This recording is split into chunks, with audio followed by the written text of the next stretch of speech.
شروع کر دیا تو میں نے پوچھا کہ ابو بکر آپ کیوں رو رہے ہیں؟ تو حضرت ابو بکر کہتے ہیں 3 کام مجھے رلا رہے ہیں. میری بات فالو کریں، گستاخی نہیں کر رہا، وہ یار دلائل دے رہا ہوں. گستاخی کے فتوے تو وہ لگائیں گے نا جن کے پاس دلیل ہو نا. جب نبی کی بیٹی کو وراثت منتقل مولوی جی، تو نبی کی بیویاں وہ کس حق سے نبی کے گھروں میں رہتی؟ ایک مولوی کہتا ہے حضور نے ان کو ہبا کیے تھے. میں کہا شکر ہے تسی مان جاتے ہو کہ ہبا ہوئے سن. نہیں سمجھے. میں نے کہا کوئی ضعیف روایت دکھا، میڈ ان دمشق کی دکھا دے. نہیں سمجھے. من گڑت گھر سے گڑ کے لے آ، کوئی ضعیف روایت مجھے دکھا کہ حضور نے دی ہے. نہیں دی ہے. جب وراثت نہیں ہوتی تو معاملہ ختم ہو گیا نا. بولیں یار اس کا مطلب ہے یہاں معیار اور ہے، وہاں معیار. اگلی بات، یہ بڑا خوبصورت جملہ ہے. مولوی صاحب کہتے نہیں علم وراثت ہوتی ہے. علم انبیاء کا جو علم ہوتا ہے نا وہ تقسیم ہوتا ہے، اس کی وراثت ہوتی ہے، مال کی نہیں. تو لہٰذا بی بی پاک کی علم وراثت تھا. نہیں سمجھ رہے. ہم مولوی کی بات مان لیتے ہیں، وہ کہتا ہے علم ہوتی ہے وراثت انبیاء کی، علم نالج، مال نہیں. تو لہٰذا حضور کی بھی وراثت علم تھا. چلو جی گل مک گئی. اس کا مطلب ہے نبی کی وراثت تھا علم. تو وراثت ملتی ہے گھر والوں کو کہ دوست یاروں کو؟ وہ جاگو، دوست یاروں کو ملتی ہے. تو پتہ چلا اگر علم بھی وراثت ہے نا مولوی جی، تو نبی کے علم کی جو وارثہ ہے وہ پاک سیدہ ہے. تو جس کو نبی کا علم ملے ابو بکر سے تو علم زیادہ ہی ہوگا نا. ہوئے ہوئے ہوئے ہوئے. جب بی بی پاک فرما رہی ہیں کہ انبیاء کی وراثت ہوتی ہے، مسئلہ فقط یہ ہے کہ میں ادھر سے آ رہا ہوں، ہم نے 2-3 جگہ پہ ایڈریس پوچھا کسی سے کہ یہ گاؤں کا نام لے کے کدھر ہے. پیچھے کوئی ایک اور بندہ گاڑی والا آ جائے، ذاکر صاحب آ جائے پیچھے سے، یہ ہمیں پوچھیں قادری صاحب وہ ابیالہ نام ہے گاؤں کا، ابیالہ، وہاں جانا ہے تو راستہ تو بتا دے. تو میں کہوں گا قبلہ میں تو خود پوچھ رہا ہوں. نہیں سمجھے. انہوں نے دین لیا ہے پوچھنے والوں سے. وہ یار مجھے خود پتا نہیں، ہو سکتا ہے ان کو ادھر بھیج دوں، جانا ادھر ہے بھیج ادھر دوں. انہوں نے دین لیا ہے پوچھنے والوں سے، دین کے وارثوں سے نہیں لیا.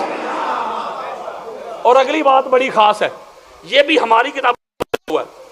میں آپ کے سامنے کوئی 150 کتابوں کے حوالے رکھ سکتا ہوں. اگر یہی بات تھی تو پھر حضرت ابو بکر صدیق جو ہیں، حضرت عبد الرحمن بن عوف روایت کرتے رضی اللہ تعالیٰ عنہ، وہ کہتے جب حضرت ابو بکر بیمار تھے نا، جس بیماری میں ان کا وصال ہوا ہے، وہ کہتے میں گیا ان کی عیادت کے لیے. تو جا کے ان کے پاس بیٹھ گیا. یہ اہل سنت کی کتابیں دے رہا ہوں. پاس بیٹھ گیا تو انہوں نے رونا شروع کر دیا. تو میں نے پوچھا کہ ابو بکر آپ کیوں رو رہے ہیں؟ تو حضرت ابو بکر کہتے 3 کام مجھے رلا رہے ہیں. یاروں میں حضرت ابو بکر صدیق کی بات کر رہا ہوں. وہ کہتے کون سے 3 کام؟ فرمایا ایک تو وہ ہے، کاش، جملہ سنیں، کاش میں عمر بن خطاب کو فاطمہ الزہرا کے گھر نہ بھیجتا. اس کی تلاشی کے، جملہ سنیں تلاشی کے لیے، بے شک ادھر میرے قتل کی پلاننگ بھی ہو رہی ہوتی، نہ بھیجتا. ایک دوسرا کہتے خالد بن ولید کو مالک بن نویرہ کے قتل کے لیے نہ بھیجتا. 2 تیسرا کہتے بی بی پاک آئی تھی فتح کے لیے، کاش اس کو خالی نہ موڑتا. یہ میں اہل سنت کی کتابیں دے رہا ہوں، شیعہ نہیں. مولوی جی حضرت ابو بکر صدیق تو خود اقرار کر رہے ہیں کہ یہ تینوں کام جو ہیں مس ہینڈلنگ ہوئی ہے مجھ سے، کاش یہ کام میں نہ کرتا. روتے رہے، معافی مانگنے کے لیے جاتے رہے. وہ تو معافی مانگنے کے لیے جاتے رہے، روتے رہے، وہ تو اس کو تسلیم کر رہے ہیں. اور مولوی صاحب آج بھی کہہ رہے ہیں، ایک موقع تھا نا کہ جب فتح مانگ رہی تھی تو معاذ اللہ خطا پر تھی. گجرانوالا کے مسجد سے لے کے ہائی کورٹ تک 48 گھنٹے دلائل دے کے اس کو کھینچا تھا میں نے. آمنے سامنے خطبہ جمعہ ہوتا تھا. جب اہل بیت اطہار پہ کوئی بھونکتا ہے، ملک کی انتظامیہ کو کوئی ان کے کان پہ جونک تک نہیں رینگتی. اور کوئی صحابہ کی گستاخی کرے بھی نہ اس پر FIR ہو جاتی کہ گستاخی ہو گئی گستاخی ہو گئی. اس کا مطلب ہے کہ صحابہ کے لیے ان کا معیار اور ہے، اہل بیت کے لیے ان کا معیار اور ہے. یہ ہے اس ملک کی حالت. میں آپ کے سامنے 3 FIR لے کے بیٹھا ہوں اور میرے سر پہ قرآن رکھو، کسی کی گستاخی نہیں کی. قرآن پڑھے، حضور کا فرمان پڑھے. ہو سکتا ہے اس گفتگو کو بھی کہیں گے گستاخی ہو گئی. میں کوئی گستاخی کر رہا ہوں؟ کسی کو گالی دی؟ قرآن پڑھ رہا ہوں، حدیث پڑھ رہا ہوں. علم، پوری کائنات میں حضور کے بعد سب سے زیادہ علم اور نالج مولا علی کے پاس ہے نا. بولیں یار، پوری کائنات میں حضور کے بعد جس کے بعد سب سے زیادہ علم اس کا نام ہے علی ابن ابی طالب. سنو، میں اہل سنت کی کتابیں دے رہا ہوں. اسی طرح عصر کی نماز ہوئی، حضور نے پوچھا بھائی بتاؤ عورت کی سب سے اعلیٰ خوبی کیا ہے؟ ہر صحابی نے اپنی اپنی علمی سطح کے مطابق جواب دیا. مولا علی علیہ السلام بھی عرض کرتے یا رسول اللہ، عورت کی سب سے اعلیٰ خوبی یہ ہے، خصلت یہ ہے کہ وہ غیر محرم کو نہ دیکھے. حضور علیہ السلام خاموش ہو گئے. بات بڑی خاص ہے، ہاتھ جوڑ رہا ہوں، سادات کے قدم چوم رہا ہوں. حضور علیہ السلام جب خاموش ہو گئے تو مولا علی علیہ السلام پریشان ہو گئے. یا رسول اللہ میرا جواب ٹھیک نہیں؟ آقا علیہ السلام فرماتے ہیں کہ تیرا جواب 100% درست نہیں. مولا علیہ السلام بڑے پریشان ہو گئے. پریشانی کی عالم، پریشانی تو بنتی تھی نا. حضور کے بعد اتنا زیادہ جس کے پاس علم ہو، نالج ہو، فہم ہو، ادراک ہو، شعور ہو، جبریل بھی جس کا شاگرد ہو، تو پریشانی تو بنتی تھی. گھر تشریف لے پریشانی کی حالت میں پاک سیدہ نے جب مولا علی علیہ السلام کے چہرے کو دیکھا تو فرماتی ہیں علی پریشان کیوں ہیں؟ مولا علی علیہ السلام فرماتے ہیں کہ فاطمہ، حضور نے ایک سوال پوچھا تھا کہ عورت کی سب سے بہترین خوبی کیا ہے، خصلت کیا ہے، ایٹریبیوٹ کیا ہے؟ تو میں نے کہا تھا یا رسول اللہ عورت کی سب سے اعلیٰ خوبی یہ ہے کہ غیر محرم کو نہ دیکھے. حضور نے جواب قبول نہیں کیا، اس لیے پریشان. تو پاک سیدہ فرماتی ہیں علی نہیں، عورت کی سب سے اعلیٰ خوبی یہ نہیں کہ غیر محرم کو نہ دیکھے، عورت کی سب سے اعلیٰ خوبی یہ ہے کہ خود کو ایسے رکھے غیر محرم اسے نہ دیکھے. لو جی، یہ جواب لے کے مولا علی علیہ السلام مغرب کی نماز کے لیے چلے گئے مسجد نبوی. نماز ہو گئی. حضور علیہ السلام نے جب سلام پھیر دیا تو مولا علی علیہ السلام عرض کرتے یا رسول اللہ آپ نے سوال پوچھا تھا، جواب دینا چاہتا ہوں، بتاؤ جواب. یا رسول اللہ جواب یہ دینا چاہتا ہوں، آپ نے کہا تھا نا عورت کی سب سے اعلیٰ خوبی کیا ہے؟ تو عورت کی سب سے اعلیٰ خوبی یہ ہے کہ خود کو ایسا رکھے کہ غیر محرم اسے نہ دیکھ سکے. تو میرے اور آپ کے پیارے آقا، حدیث میرے موبائل میں پڑھی ہے، کسی کو چاہیے. میرے آقا نے مسکرا کے فرمایا علی کس سے پوچھ کے آئے ہو؟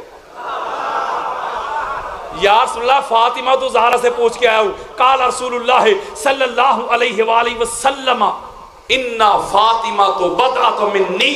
میرے آقا فرماتے ہیں ہاں علی، اس کا جواب فاطمہ ہی دے سکتی تھی، فاطمہ میرا ٹکڑا ہے. مولوی جی حیا کر، شرم کر، اگر غیرت ہے تو جا چلو پر پانی میں ڈوب مر. پاک محمد کے بعد جو ساری کائنات سے بڑا عالم ہو، جس کے پاس علم ہو، فہم ہو، ادراک ہو، شعور ہو، اس علی المرتضیٰ کی جو بی بی استاد بن جائے، اس بی بی کو اتنا تو علم ہوگا نا کہ انبیاء کی وراثت ہوتی ہے کہ نہیں. ہوئے ہوئے ہوئے ہوئے ہوئے، یہ جو بدعت منی ہے نا، بدعت منی، بس کلوزنگ کرنے لگا ہوں، پریشان نہ ہو. یہ جو بدعت منی ہے، ایک روایت میں حضور نے فرمایا فاطمہ تو مدغۃ منی. جو ادھر سادات بیٹھے ہوئے ہیں ان میں کہ میں قدم چوم کے کہ یہ نقطہ بڑا خاص سمجھانے لگا ہوں آپ کو. فاطمہ تو مدغۃ منی. امام احمد بن حنبل یہ حدیث لے کے آئے. مدغہ، what is the definition of مدغہ؟ مدغہ کیا ہے؟ فاطمہ میرا مدغہ ہے. سورہ حج کی آیت نمبر 5 پڑھیں. اللہ نے رحم مادر میں بچے کی جو پرورش کا پروسیس ہے اس کو بیان کیا. اللہ کہتا ہے میں نے تمہاری جو کیمیائی تخلیق ہے وہ تو مٹی سے کی، اور جو حیاتیاتی ہے وہ کی نطفہ سے، ثم من نطفۃ ثم من علقۃ ثم من مضغۃ.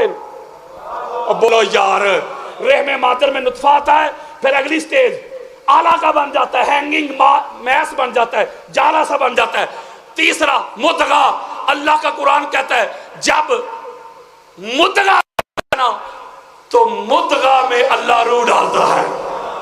خاصاں دی گل ہم آگے حضرات قال رسول اللہ صلی اللہ علیہ وآلہ وسلم فاطمہ تو متغا تو منی لوگوں فاطمہ محمد کا وہ ٹکڑا ہے فاطمہ محمد کا وہ حصہ ہے فاطمہ میں محمد کی روح بستی ہے اور قرآن پڑھو حدیث پڑھو مدغہ دل کو بھی کہتے ہیں صحیح مسلم میں حدیث ہے آقا علیہ السلام فرماتے ہیں کہ ان فی الجسد مدغۃ انسان کے جسم میں ایک مدغہ ہوتا ہے مدغہ اذا صالحت صالح الجسد کلہ و اذا فسدت فسد الجسد کلہ اگر وہ سمر جائے سارا جسم سمر جاتا ہے بگڑ جائے سارا جسم بگڑ جاتا ہے الا وہی القلب وہ مدغہ انسان کا دل ہے میں ایک بات آپ سے پوچھتا ہوں ٹکڑوں ٹکڑوں میں بھی فرق ہوتا ہے یہ ہاتھ ٹکڑا نہیں جسم کا بولو بے شمار آپ نے لوگ دیکھے جن کے ہاتھ نہیں زندہ ہے پاؤں بھی ٹکڑا ہے جسم کا حصہ ہے بے شمار لوگ دیکھے ہوں گے جن کے پاؤں نہیں زندہ ہے ایک آنکھ نہیں زندہ ہے ایک گردہ نہیں زندہ ہے نہیں سمجھ رہے دنیا میں کوئی ایک بندہ تو مجھے دکھا دے جس کا دل نہ ہو اور وہ زندہ ہو بولیں نہیں نہ رہ سکتا دل مرکزی پارٹ ہے پورے جسم میں خون سپلائی کرتا ہے اس کو پیور کرتا ہے اس کی صفائی کرتا ہے بولو یار حضرات میرے آقا نے فرمایا لوگوں فاطمہ محمد کا دل ہے یہ جو محمد تمہیں چلتا پھرتا اٹھتا بیٹھتا نظر آتا ہے یہ جو سانسیں چلتی نظر آتی ہے جو رگوں میں خون دوڑتا نظر آتا ہے اس جسم کا دل فاطمہ بطول زہرا ہے سلام اللہ علیہا یعنی آقا علیہ السلام ابھی وہ شاہ صاحب نے ایک شعر میں ایک جملہ کہا کہ نبی کی ماں نبی کی حضور نے فرمایا انہا فاطمہ تو ام ابیہا کہ بے شک فاطمہ اپنے باپ کی ام ہے بولو کیا ہے ام کا پتہ کیا معنی ہوتا ہے من عربی کا لفظ ہے من کا معنی ہوتا ہے اصل بگننگ اوریجن جس سے کوئی چیز بنے نا اسے کہتے ہیں من ماں کو پتہ کیوں کہتے ہیں من بچے کی ابتدا ماں سے نہیں اس لیے من ہے نا اصل کو کہتے ہیں من ام القرآ مکے کو کہتے ہیں ام القرآ قرآن کہتا ہے یہ جو زمین ہے نا اس کی ابتدا مکہ تھی اسے کہتے ہیں ام القرآ قرآن کی پہلی سورہ ہے سورہ فاتحہ اسے کہتے ہیں ام القرآن قرآن کا آغاز یار جتنے بھی علوم ہیں لوح محفوظ میں اسے کہتے ہیں ام الکتاب تو ام کا معنی ہے اصل جملہ کہنا جس کا نصیب میرے آقا فرماتے انا فاطمہ تو ام ابیہا لوگوں فاطمہ اپنے باپ کی ام ہے یا رسول اللہ ساری کائنات کی ام تو اب ہے ساری کائنات کی اصل اوریجن مبدا بگننگ جڑ روٹ فاؤنڈیشن بنیاد تو آپ ہیں کوئی آپ کا بھی آغاز ہے میرے آقا نے فرمایا لوگوں محمد کی اصل کا نام زہرا ہے محمد کی بگننگ کا نام زہرا ہے محمد کے مبدا کا نام زہرا ہے جس نور سے اللہ نے محمد کو بنایا ہے اسی نور سے اللہ نے زہرا کو بنایا ہے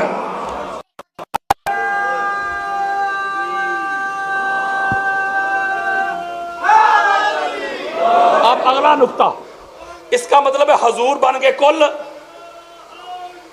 حضور بن کے کل حضور بن کے کل یہ دیگر جو ہیں بی بی پاک مولا علی حسنین کریمین 14 کے 14 13 بن گئے اس کل کا جز چلو میں حدیثیں پڑھ دیتا ہوں فاطمہ تو بدا تو منی فاطمہ اسی کل کا ٹکڑا علی منی وانا من علی علی مجھ سے میں علی سے الحسن والحسین منی وانا منہما حسن حسین مجھ سے میں حسن حسین سے اولنا محمد اوسطنا محمد آخرنا محمد کلنا محمد سارے کے سارے محمد بولے یار یعنی کل کے جز قرآن کی کتنی صورتیں 114 کو جمع کرے تو کل الگ الگ کر دے تو جز میں سورہ کوثر ایک میرے پاس تو سورہ کوثر ایسے جز میں اس بچے کو بیٹا ادھر آ یہ پکڑ سورہ کوثر ادھر رکھ دے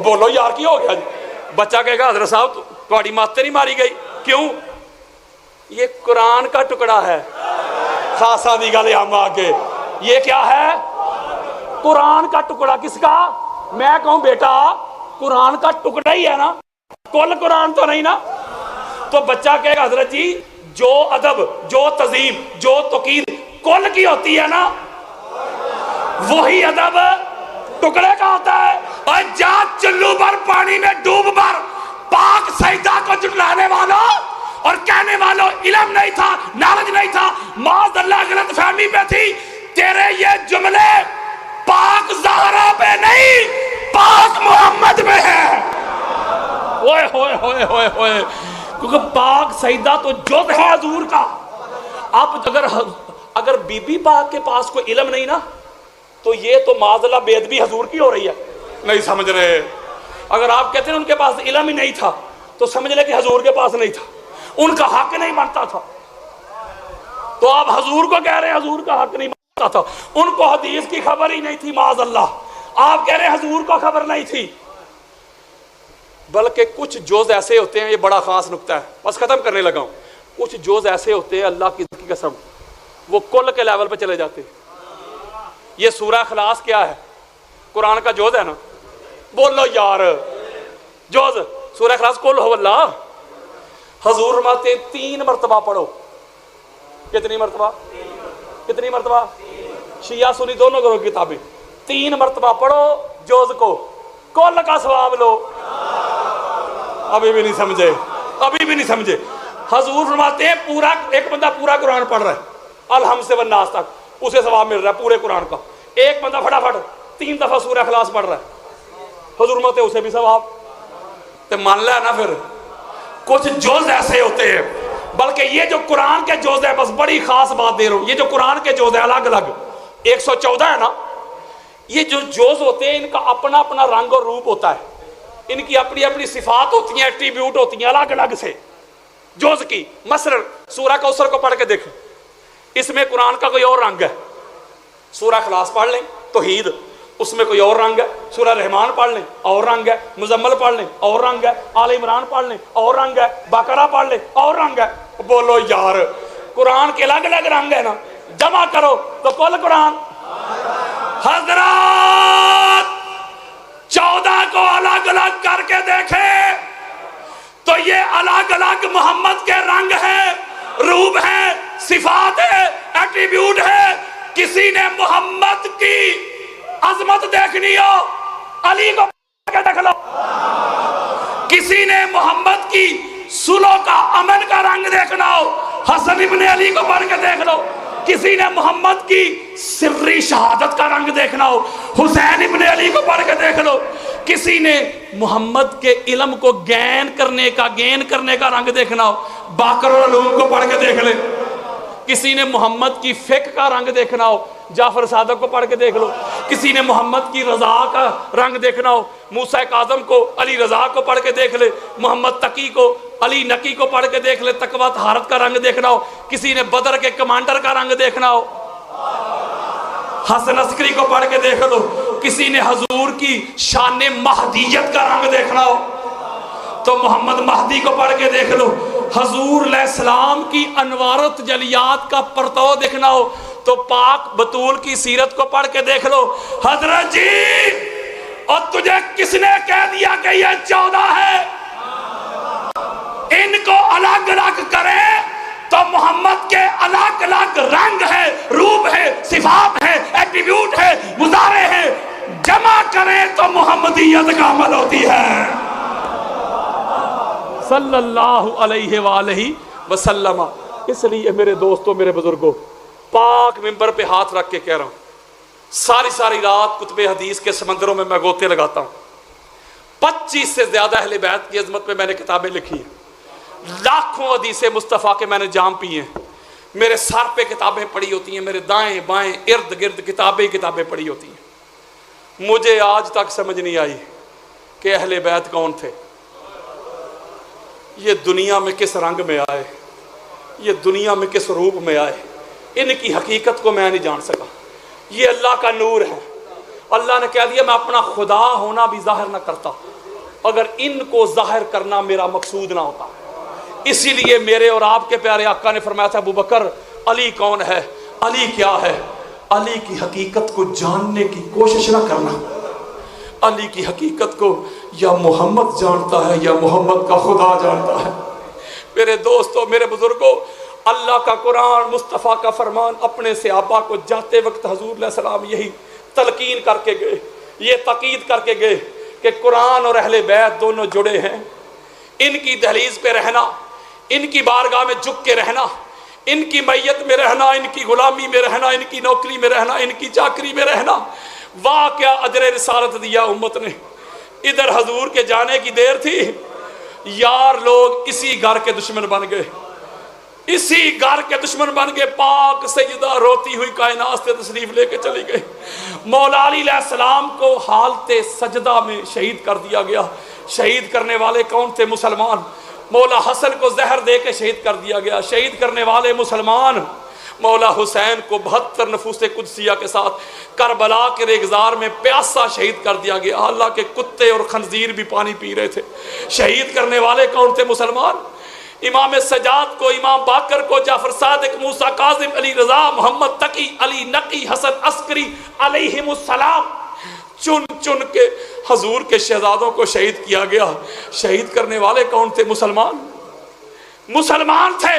جس گھر سے دین لیا، جس گھر سے ہدایت ملی تھی، جس گھر سے نماز ملی، جس گھر سے روزہ ملا، جس گھر سے حج اور عمرے ملے، جس گھر سے قرآن ملا، جس گھر سے انسانیت ملی، جس گھر سے توحید ملی، جس گھر سے رسالت ملی، جس گھر سے امامت ملی، جس گھر سے عدالت ملی، جس گھر سے فصاحت ملی، جس گھر سے بلاغت ملی، جس گھر سے نفاست اور طہارت ملی، جس گھر سے اخلاق اور کردار ملے، گفتار ملی، اسی گھر کے دشمن بن گئے. میرے دوستوں، میرے بزرگوں، میرے سنی بھائیوں، اوے رب دا واسطہ جے اہل بیت کو شیعہ کے کھاتے میں ڈال کے کبوتر کی طرح اپنی آنکھیں بند نہ کرنا. اگر اہل بیت عقیدے سے نکل گئے، اگر اہل بیت ایمان سے نکل گئے، اگر اہل بیت نماز سے نکل گئے، روزے سے نکل گئے، حج سے نکل گئے، عمرے سے نکل گئے، نہ نماز رہے گی، نہ روزہ رہے گا، نہ حج رہے گا، نہ دین رہے گا، نہ اسلام رہے گا، نہ ایمان رہے گا. اہل بیت کے بغیر گزارا نہیں، اہل بیت کے بغیر چارہ نہیں. میں نگر نگر، ملک ملک، بستی بستی، کریا کریا، گاؤں گاؤں یہ صدا دے رہا ہوں، یہ ندا دے رہا ہوں، یہ پکار دے رہا ہوں، یہ آواز دے رہا ہوں. میں حضرت ابو ذر غفاری کی سنت کو ادا کر رہا ہوں.